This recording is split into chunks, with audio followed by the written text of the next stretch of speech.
For most of his life, David Anderson lived the way he thought he was supposed to. Born and raised in Dallas, Texas, he was taught by his parents, teachers, and society that the path to happiness was straightforward.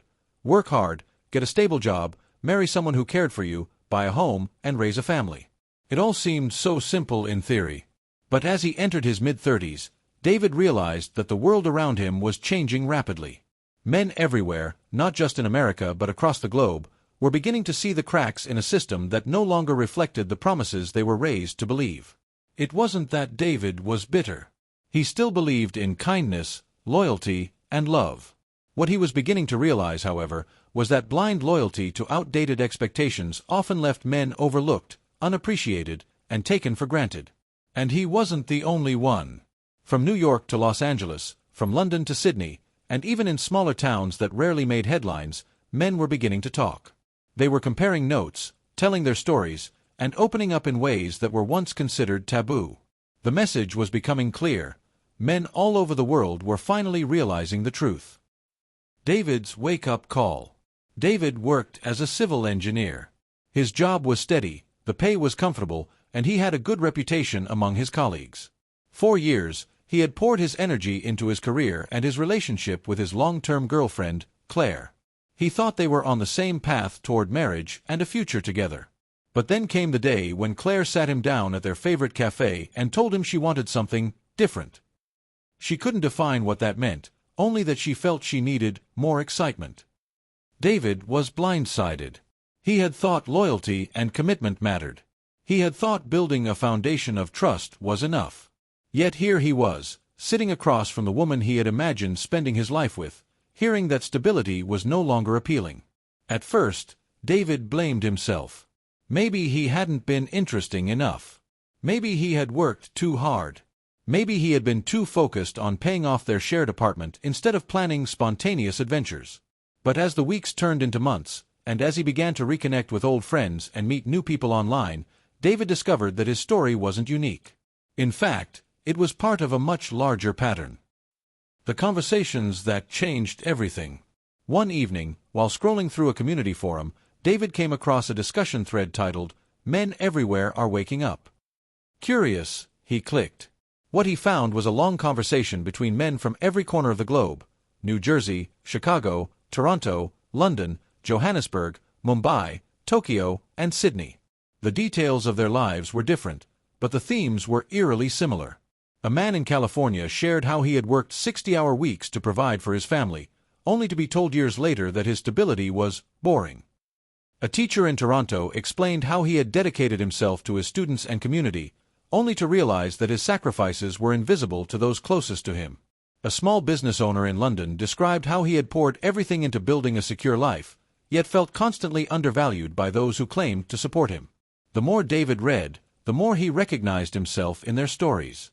These weren't men who hated responsibility or shied away from commitment. Quite the opposite.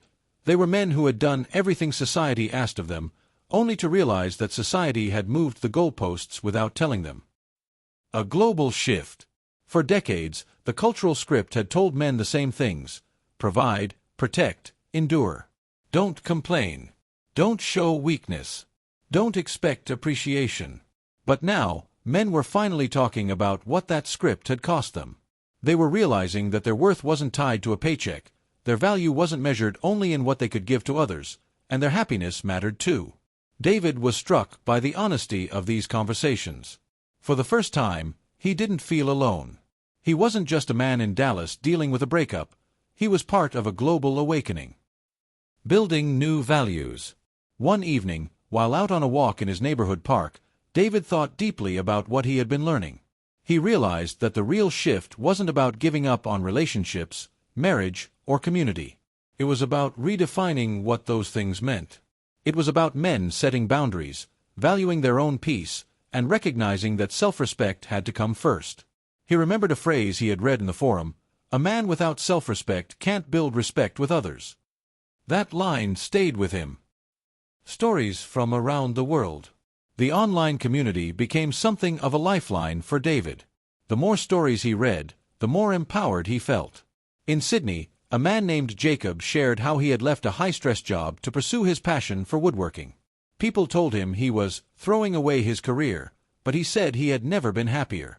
In Chicago, Marcus described how he had stopped bending over backward to please everyone in his extended family and started investing time in his own health and growth.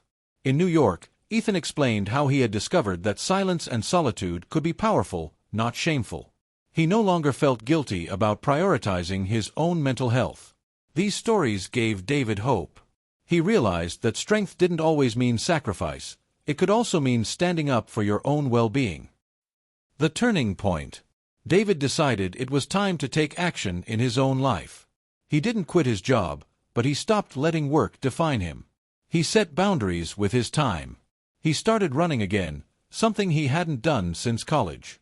He picked up guitar lessons, not because anyone asked him to, but because it made him feel alive.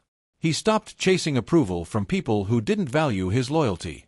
Instead, he surrounded himself with friends who respected him for who he was, not what he could provide. Slowly but surely, David's mindset shifted. He no longer saw himself as a man who had been left behind. He saw himself as a man who had been set free. A movement of realization. David knew his story was just one thread in a much larger tapestry. Men everywhere were learning the same lesson. They didn't have to keep pouring into systems that drained them.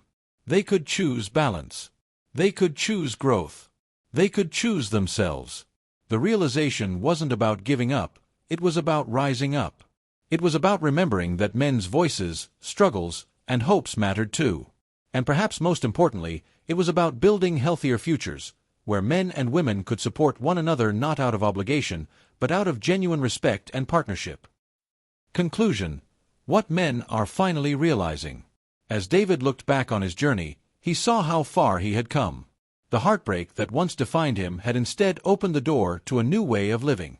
Men all over the world were realizing the same thing, that their value wasn't dependent on outdated roles or thankless sacrifices. That happiness wasn't selfish, and that self-respect wasn't optional. They were realizing that life was too short to live on autopilot, too precious to spend entirely in service of others while neglecting themselves. David smiled as he closed his laptop after another late-night forum discussion.